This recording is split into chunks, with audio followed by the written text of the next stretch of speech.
Nueva Zelanda es un paraíso natural con un sinfín de paisajes espectaculares. Su tren goza de más de 100 años de historia. Hoy, la red ferroviaria nacional dispone de más de 4.000 kilómetros de vías, que cruzan más de 1.300 puentes y atraviesan casi 100 túneles.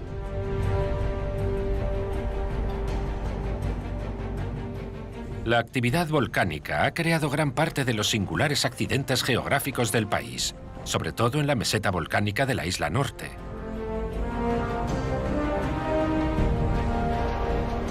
Una de las 3 rutas ferroviarias más pintorescas de Nueva Zelanda recorre la isla norte y conecta Auckland con Wellington. El Northern Explorer viaja por paisajes dignos de la Tierra Media hasta llegar al centro político y cultural de la nación, Wellington. En su recorrido, el tren pasa por algunas de las zonas más curiosas de Nueva Zelanda. Ver cientos de miles de gusanos luminosos te pone los pelos de punta. La red ferroviaria presta servicio a muchas industrias. Entre ellas, la agricultura, el fértil suelo volcánico y el clima templado proporcionan las condiciones perfectas para cultivar el kiwi. Lo mejorcito está debajo de la piel.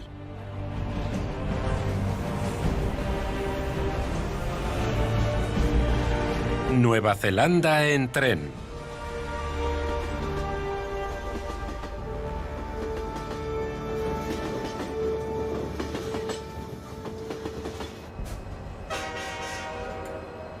El Northern Explorer es el tren con el recorrido más largo y pintoresco de toda Nueva Zelanda y conecta a Auckland con la capital, Wellington. La travesía de 680 kilómetros tiene una duración de 11 horas y recorre algunos de los paisajes más auténticos de Nueva Zelanda.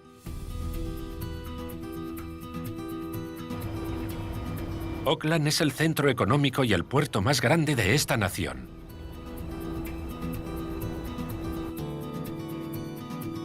Conocida como la ciudad de las velas, Auckland es la ciudad que tiene más veleros per cápita de todo el mundo.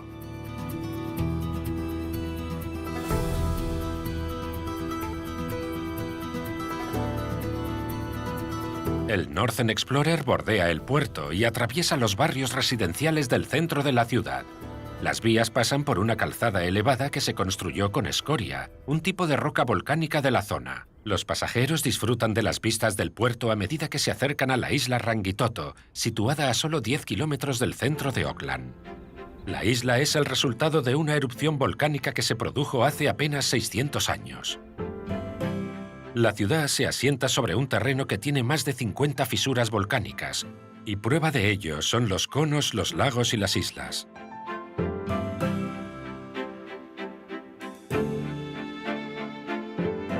Las antiguas coladas de lava que se ramifican por el puerto son muy frecuentadas por los senderistas.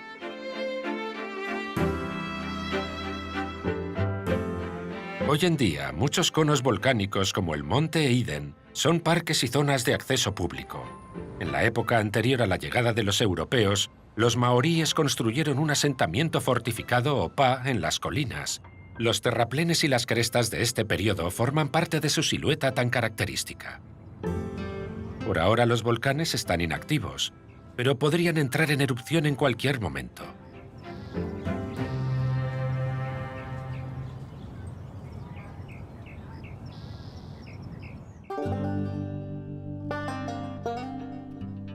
Desde el tren, los pasajeros pueden ver casas con unas generosas vistas del puerto.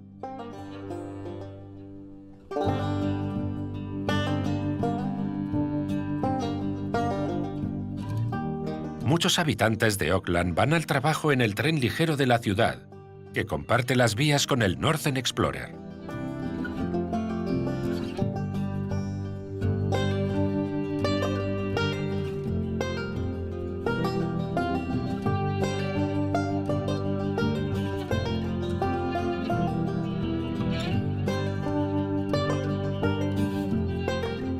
A medida que sale de la ciudad, el Northern Explorer pasa por muchas estaciones de las zonas residenciales de Auckland.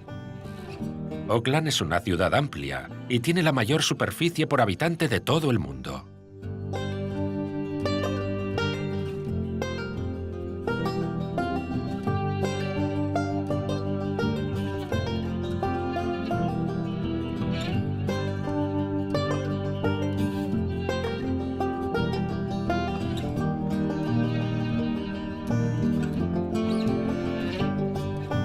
Debido a la necesidad de cruzar el terreno montañoso del país y reducir el coste de construcción, se utilizaron vías estrechas de 1067 milímetros en toda la red.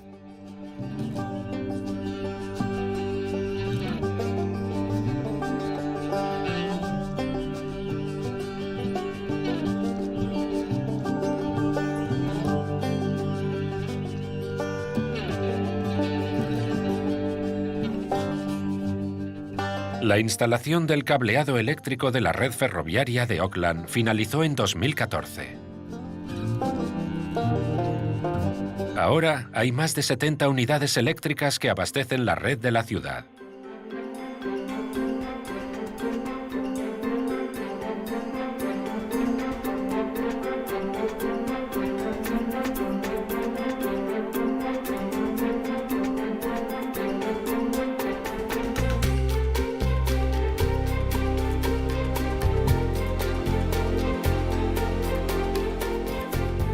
El Northern Explorer pasa por el barrio residencial de Papakura, la última parada antes de que el tren se aventure en los idílicos paisajes naturales.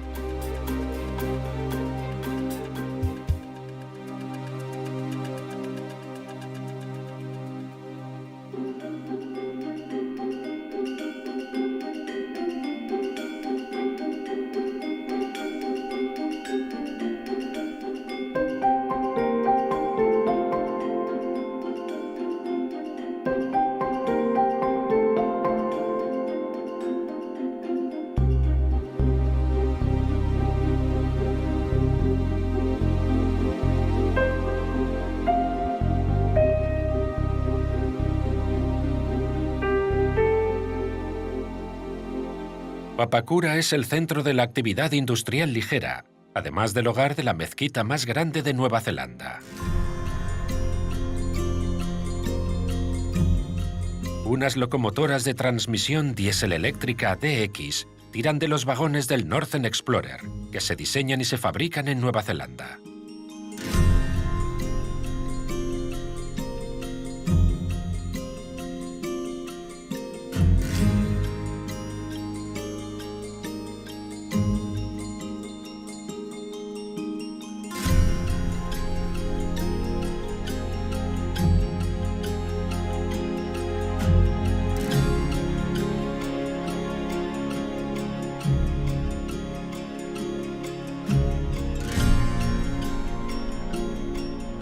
Hampton Downs es un circuito de carreras donde se celebran el Grand Prix de Nueva Zelanda y el Ferrari Challenge de Australasia.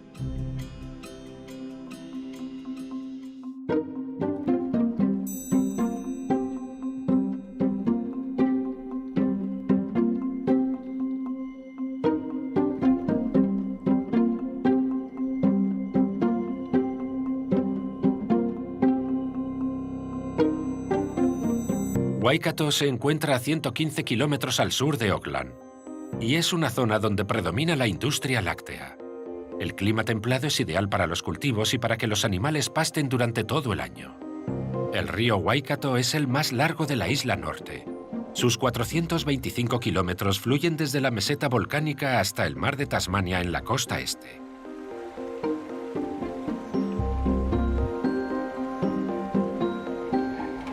El Northern Explorer avanza sobre un moderno sistema de suspensión neumática.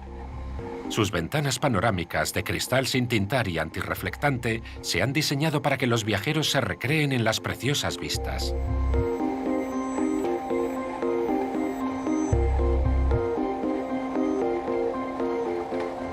Además, hay vagones que permiten a los pasajeros relacionarse con el medio ambiente y los elementos en primera persona, pues se han diseñado especialmente para contemplar las vistas al aire libre.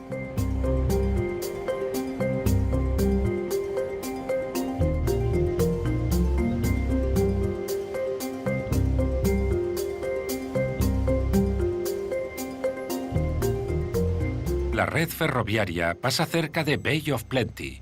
Además de ofrecer transporte a la población, los trenes también se utilizan para transportar mercancía al mercado, como troncos o kiwis. Las plantaciones de kiwi de Bay of Plenty son de las más grandes del país, por eso se considera esta región como la capital del kiwi de Nueva Zelanda. No muy lejos de las vías, Jeff Oliver riega sus plantaciones de kiwi.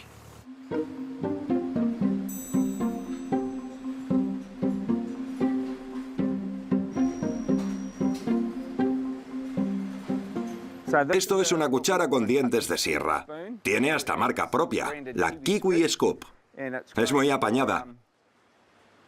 Lo cortas en dos y luego le das la vuelta para sacar la carne así.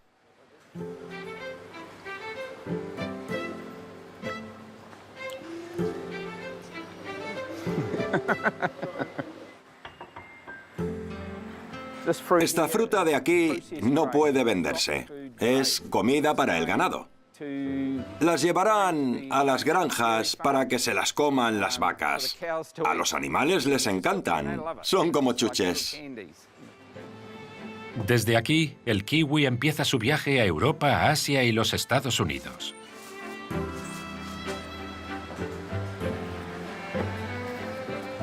Está firme. Una pieza de fruta para el desayuno.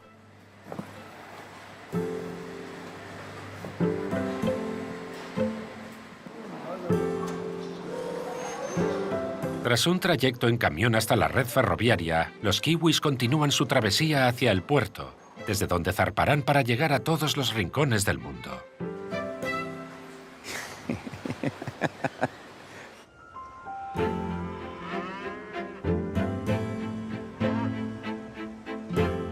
Si a las vacas les gustan tanto estas chuches, igual terminan produciendo leche con sabor a kiwi.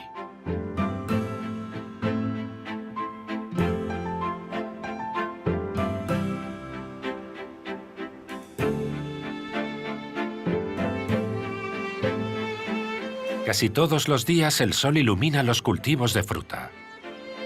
Tanto kiwis como vacas están contentos. El tren deja atrás las llanuras de Waikato y empieza a subir hacia la meseta volcánica de la isla norte, a unos 2.700 metros sobre el nivel del mar. Los ingenieros tuvieron que diseñar y construir unas vías capaces de funcionar en el terreno más desafiante del mundo.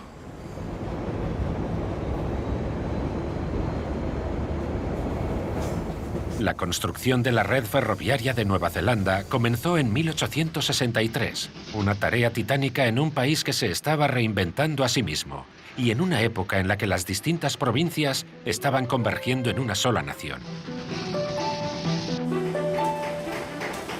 Los colonos europeos pensaban que para asegurar el crecimiento y la prosperidad del país era necesario disponer de una red ferroviaria. Nueva Zelanda y sus abundantes ríos, lagos y montañas se lo ponen complicado a los ingenieros.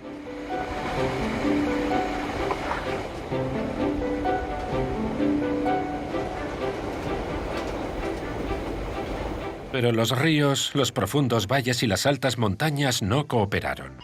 La construcción de puentes y túneles provocó retrasos y ralentizaron todo el proceso. Los puentes se extienden a lo largo de 2 kilómetros por el río Rangatike, sobre el viaducto Makoine. Se han tenido que subir colinas muy pronunciadas para lograrlo.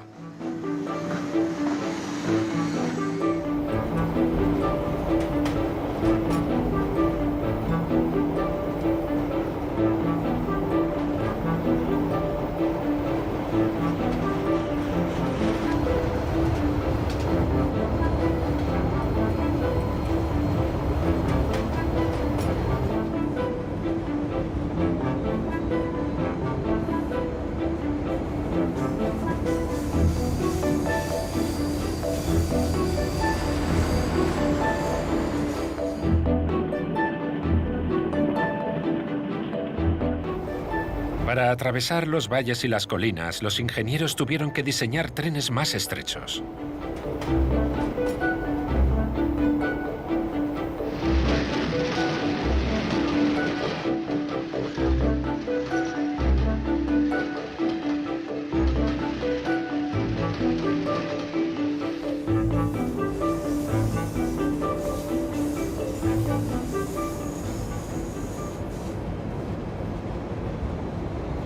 Dada la naturaleza del terreno, tuvieron que hacer sacrificios, por lo que solo pudieron construir una vía.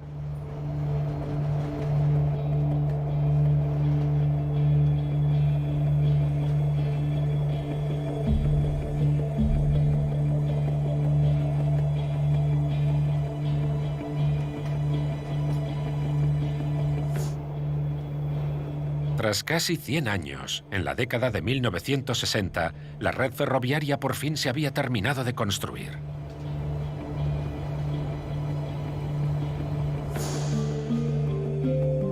En dirección al interior, el tren se acerca a la meseta volcánica.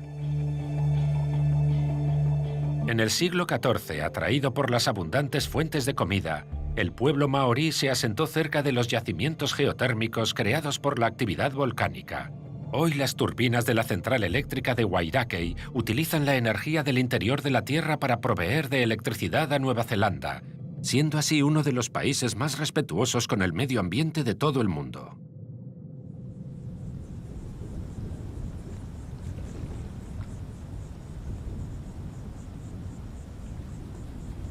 Un poco más al norte está el lago Rotorua, el corazón cultural del pueblo maorí.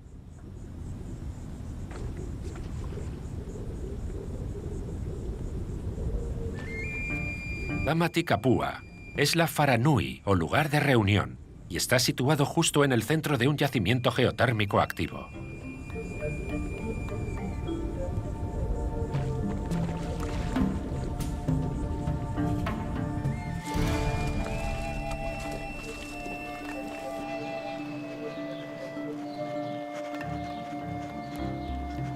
Soltis Morrison se crió aquí.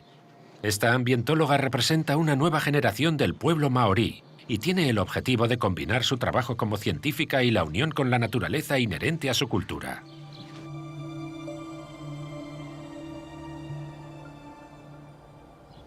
Hay una conexión inseparable entre nosotros y Papatuanuku, la Madre Tierra. Nosotros nos consideramos Katiaki, o guardianes de la tierra de nuestra madre, Papatuanuku. Supongo que a medida que iba creciendo y me adentraba en el mundo de la ciencia y la ingeniería, he sido más consciente de esa desconexión o del pensamiento que separa al medio ambiente de los humanos. Pero en mi mundo siempre hemos sido uno.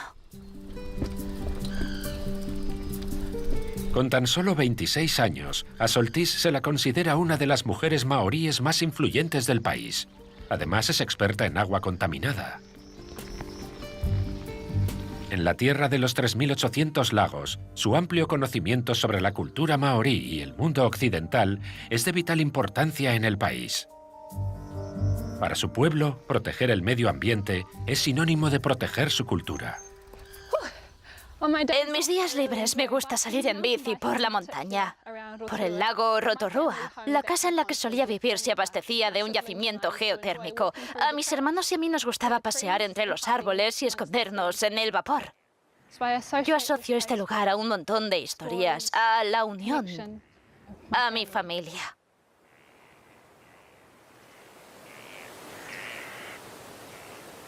Muchos afluentes llevan agua limpia al lago Rotorua. No obstante, con el tiempo, las aguas residuales de la agricultura la han ido contaminando. Pero Soltis Morrison ya ha implementado unos cambios bastante sonados.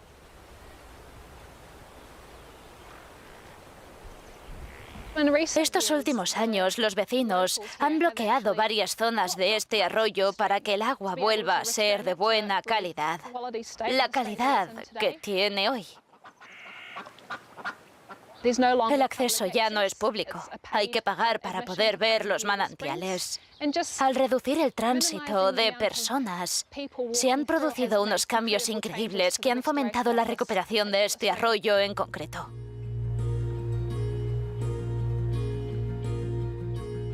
Pero esto es solo el comienzo. El lago principal del río Rotorua está en peligro de contaminarse por completo. Los químicos y los fertilizantes de la ciudad que lleva el mismo nombre a veces hacen que el agua tome un color verdoso. Soltis toma muestras de agua periódicamente para controlar la salud de casi 400 lagos, un proyecto a una escala descomunal. Cuando obtengamos los datos y recopilemos las declaraciones de los vecinos que viven cerca de los lagos, empezaremos a buscar soluciones. Debemos aprender a unir fuerzas si queremos solucionar problemas medioambientales complejos.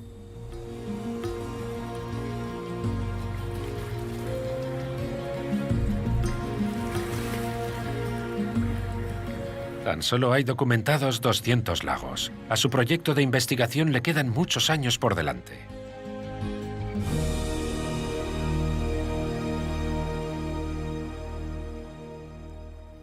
Veo muchas cositas en el fondo. Hay bastante arena más hacia el final, porque nos hemos metido justo en el centro del lago. Veo más sedimento en el fondo, pero es más viscoso. Según lo que he visto hoy, le pongo un 6 sobre 10. No está mal, pero hay que mejorar. De aquí en adelante, las personas para las que el lago sea una parte fundamental de su cultura y su forma de vida tendrán voz y voto en el desarrollo e implementación de las medidas de protección pertinentes.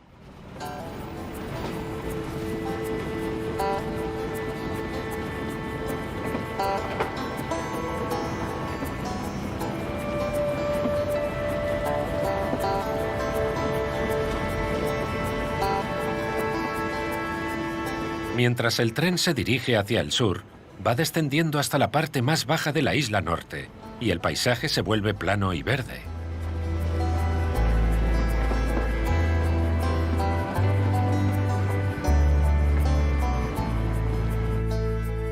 A 180 kilómetros al sur de Auckland, el tren hace una parada en Otorahanga.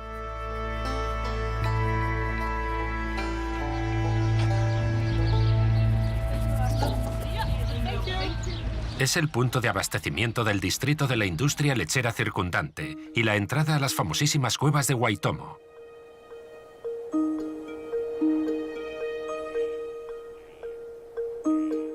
Un laberinto de cavernas y ríos se esconde en las profundidades de la tierra bajo las verdes colinas de Waitomo.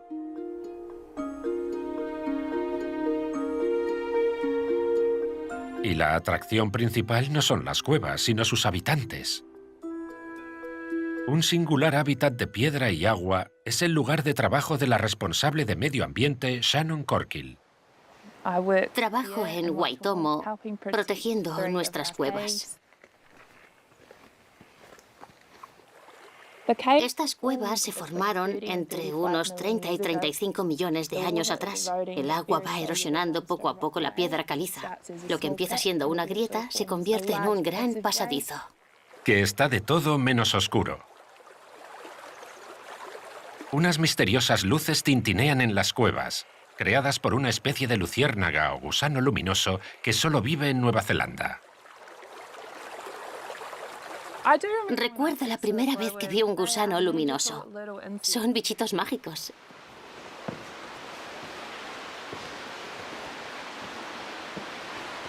Da igual que estés en la zona más oscura de la cueva, a 60 metros bajo tierra y sin luces, porque puedes pasarte la mano por delante de los ojos y verla. Es pura magia.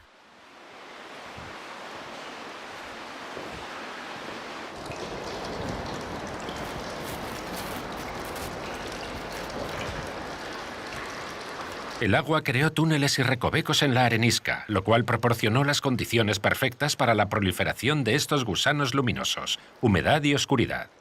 Producen unos hilos pegajosos que pegan a las paredes, como seres de otra galaxia.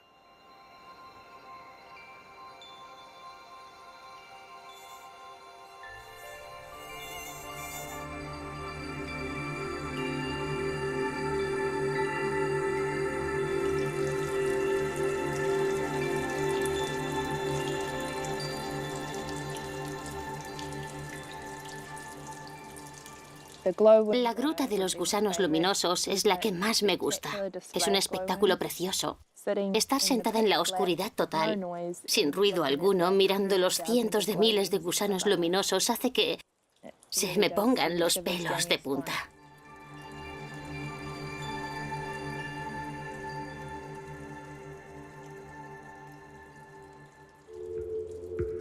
Este gusano luminoso no es un gusano como tal, sino la larva de la mosca del mantillo. No es una dulce luciérnaga, sino un hambriento gusano que emite una luz azul. Cuanta más hambre tenga, más brilla la luz. Es un cielo estrellado letal para insectos como las polillas o los mosquitos.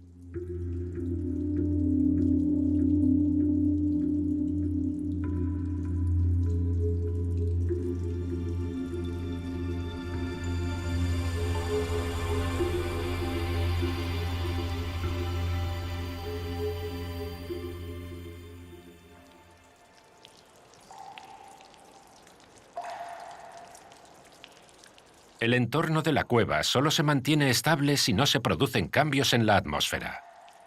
Para Shannon Corkill, donde más se notan los cambios en el clima es en las estalactitas.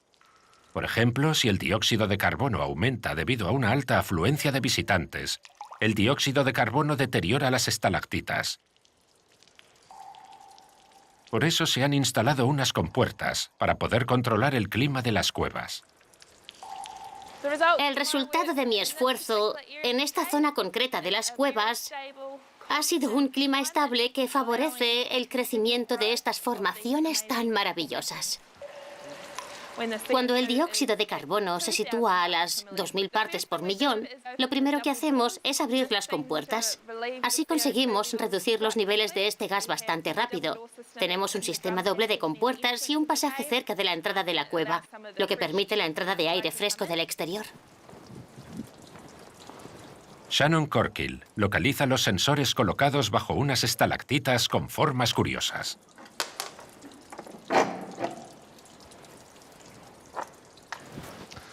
Estoy echándoles un vistazo a los dispositivos de medición que colocamos en este pasaje. Hay un sensor de dióxido de carbono, otro de humedad y otro de temperatura. Estoy comprobando que todo esté en funcionamiento. El de dióxido de carbono funciona bien. Y el sensor de temperatura está en el agua. Todo parece estar bien.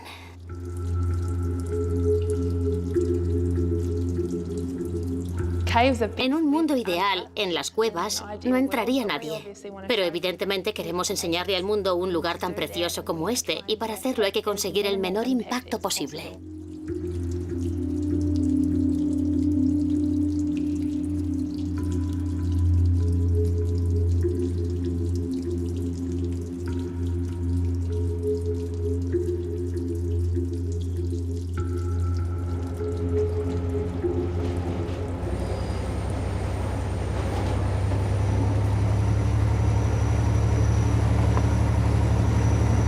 A medio camino de Wellington, la espiral de Raurimu serpentea por la meseta volcánica central.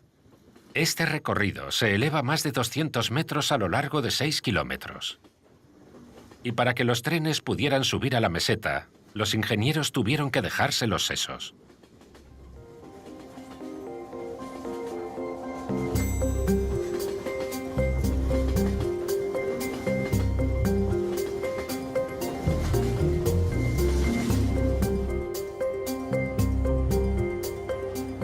La solución fue tallar una espiral en el paisaje y colocar las vías en pendiente para que la subida fuera gradual.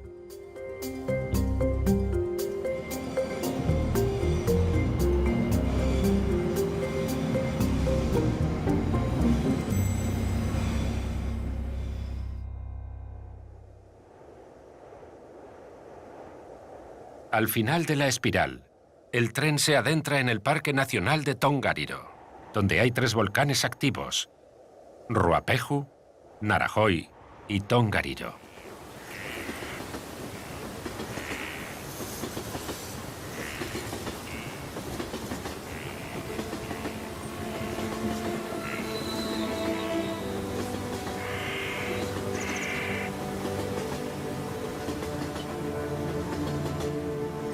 A medida que el tren atraviesa esta zona, el volcán más alto de la nación, Ruapehu, reina en el horizonte.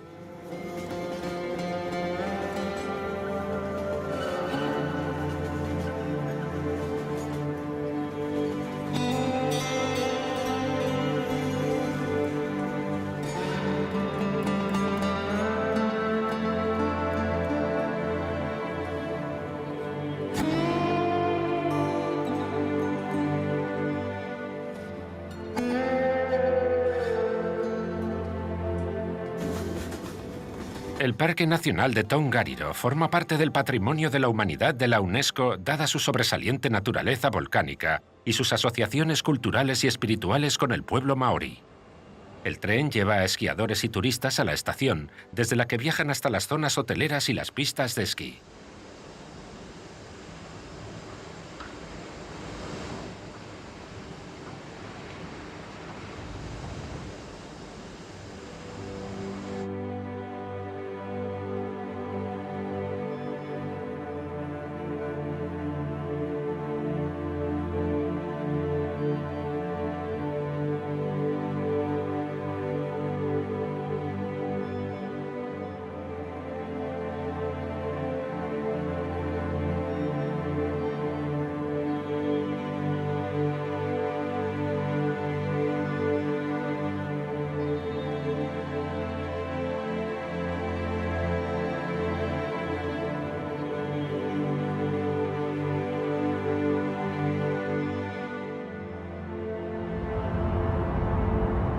No muy lejos de las vías, la autovía State Highway 1, apodada la Carretera del Desierto, se dirige al sur vigilada por los volcanes a lo lejos. De media, Ruapehu entra en erupción cada 20 o 30 años. La última gran erupción tuvo lugar en 2007.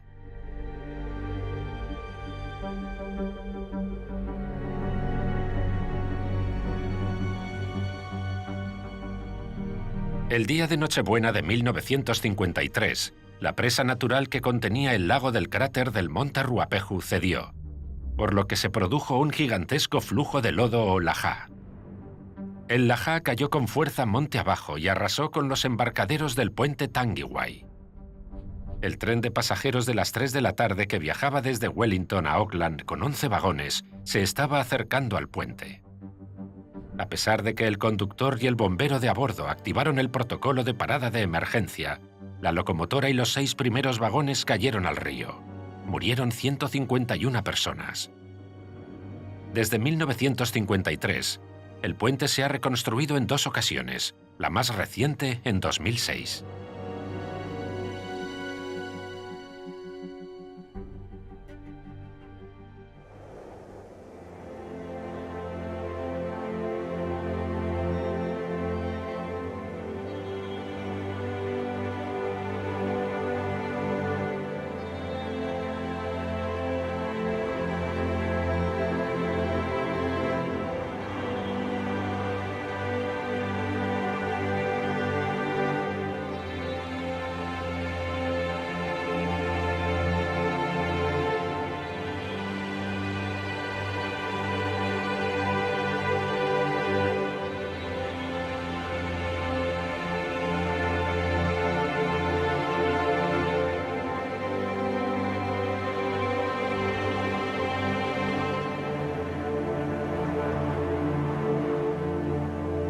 Cuando Ruapehu está inactivo, los más aventureros recorren las laderas de la montaña y disfrutan de las vistas panorámicas del lago color verde esmeralda que hay en el cráter.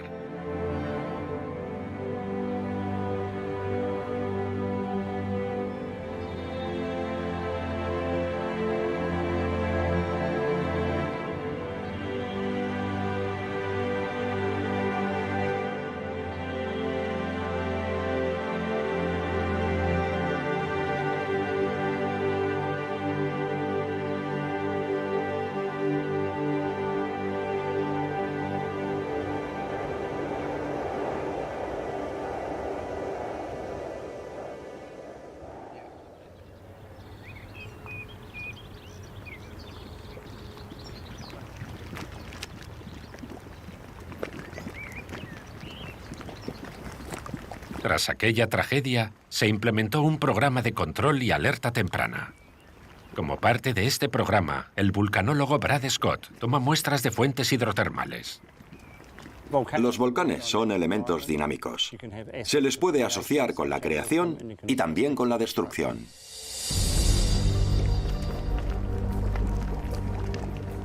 La temperatura y la composición química de las fuentes hidrotermales miden la probabilidad de que se produzca una erupción. La labor de Brad Scott Es imprescindible en el programa de alerta temprana. En caso de emergencia, él se lo comunicará a las autoridades y a KiwiRail, la red ferroviaria de Nueva Zelanda. Pero siempre hay riesgo. Todos los volcanes activos de Nueva Zelanda son diferentes. De modo que unos avisan con un par de días o semanas de antelación y otros con un par de años o décadas. Ruapehu es una amenaza constante, pero es tan peligroso como beneficioso. En sus más de 250.000 años de historia, las erupciones volcánicas han nutrido la tierra que lo rodea. Todos los volcanes suelen hacer lo que han hecho previamente. Revisando el historial de Ruapehu, cada 50 años suele producirse una erupción. Y cabe esperar que siga ocurriendo lo mismo, que se produzcan pequeñas erupciones de forma intermitente y una gran erupción cada 50 años.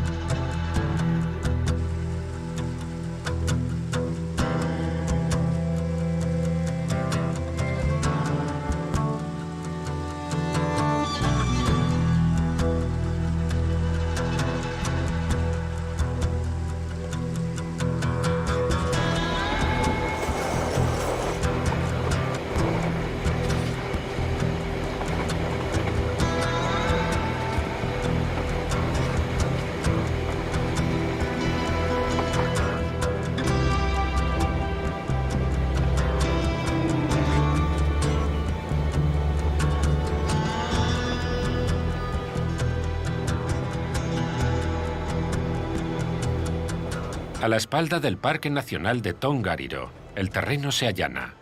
Solo 3 estaciones separan el Northern Explorer de su destino final, Wellington.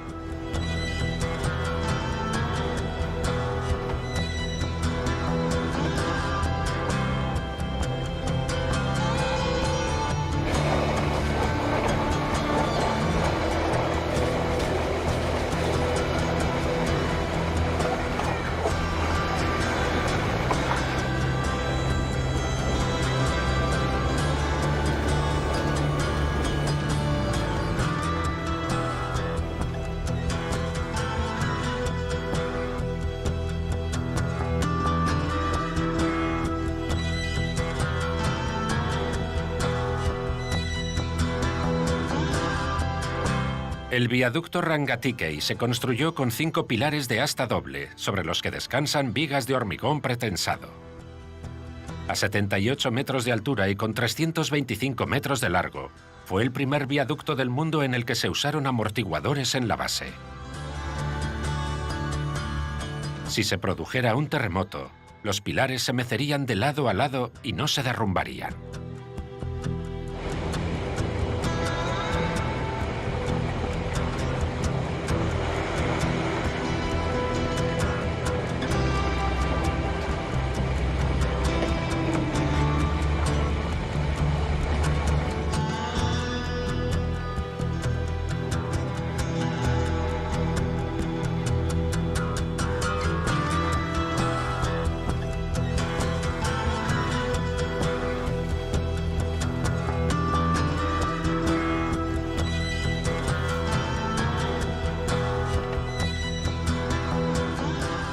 El tren avanza hacia Wellington, pasando por la región agrícola de Manawatu, donde se cultiva la mayoría de los vegetales de la nación.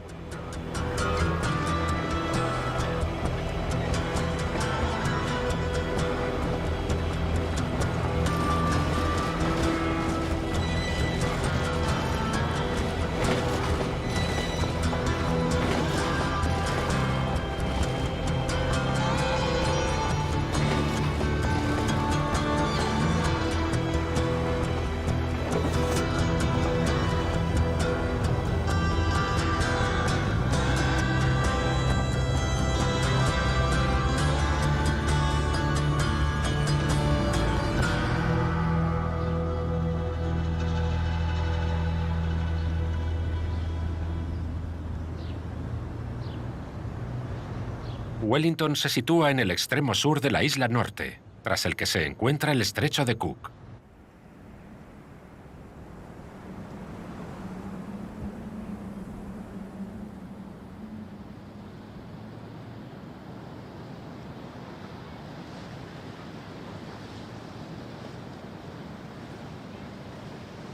Aquí termina el paseo en tren. Pero los pasajeros que quieran continuar el viaje hasta la isla sur tienen que bajarse del Northern Explorer e ir a la terminal marítima que conecta ambas islas.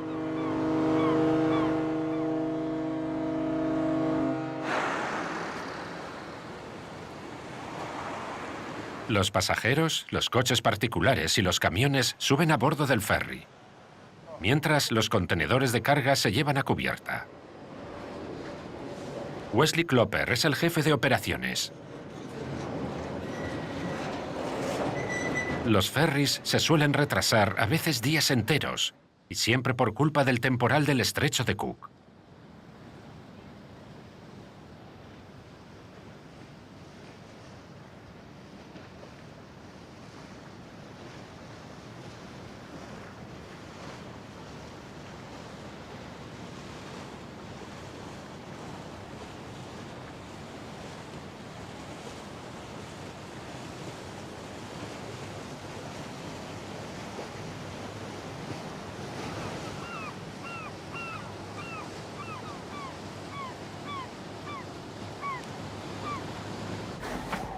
Wesley y Sharon revisan las hojas de carga. Hola, Sharon. Hola. ¿Qué tal? ¿Todo bien? Vengo a contar cuántos camiones hay. ¿Cuántos tenemos hoy? ¿Los han subido todos? Queda uno por subir. Uno, vale. ¿Qué pasa, Rob? Wesley, ¿Cómo andamos? bien. Bueno, ¿qué toca subir hoy? Pues tenemos que subir 2. 2, vale, genial. Espero que pueda salir media hora antes. Vale, media hora, a ver si consigues meterlo a tiempo. Nosotros De nos acuerdo. encargamos en el otro lado.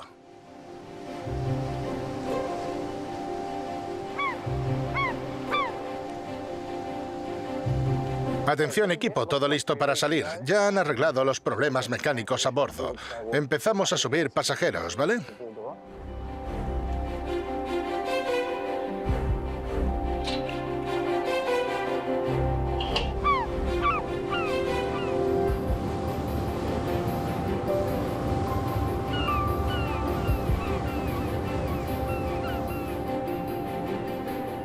El ferry que conecta ambas islas cruza el estrecho unas 4.000 veces al año y transporta contenedores de carga, más de 80.000 pasajeros y 250.000 coches.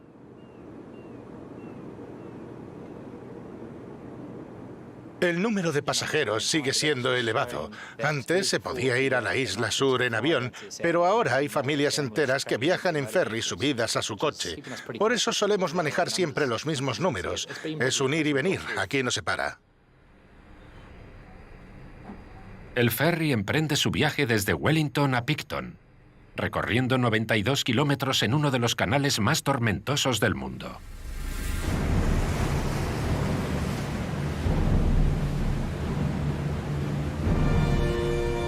El estrecho de Cook separa la isla norte de la isla sur.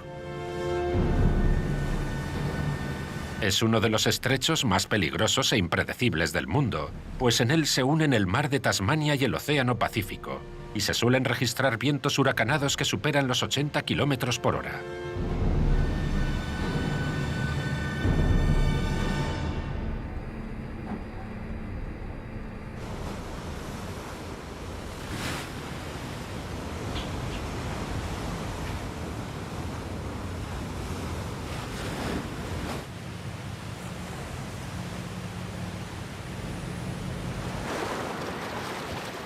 La marea se va calmando a medida que se empiezan a ver las verdes colinas de la red de valles Marlborough Sounds.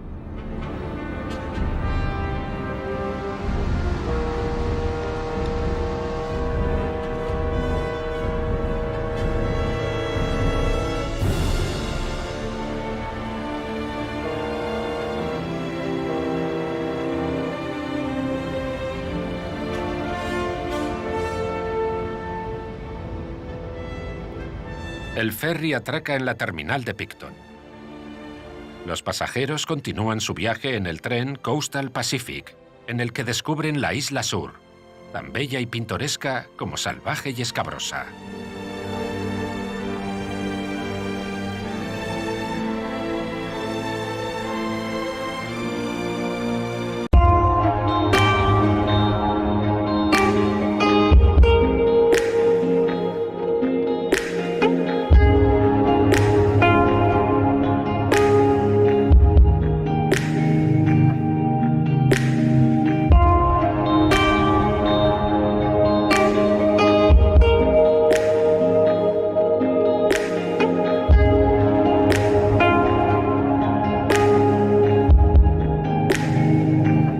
In the quiet of the evening, under the soft silver moon, I find myself wandering, lost in a nostalgic tune. The whispers of the wind bring stories from afar of love that was once kindled under the same evening star.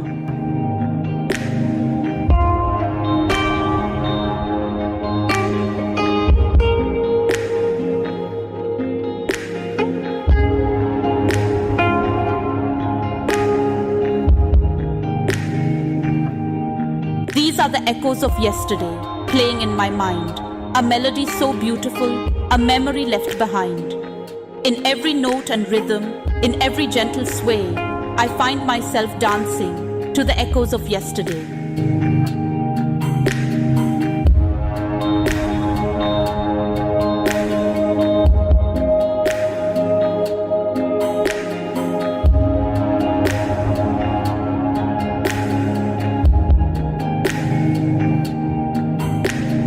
The rustling of the leaves, the murmur of the sea, each sound in the silence brings you back to me. In the hush of the night, under the starry array, I hear the song of our love in the echoes of yesterday.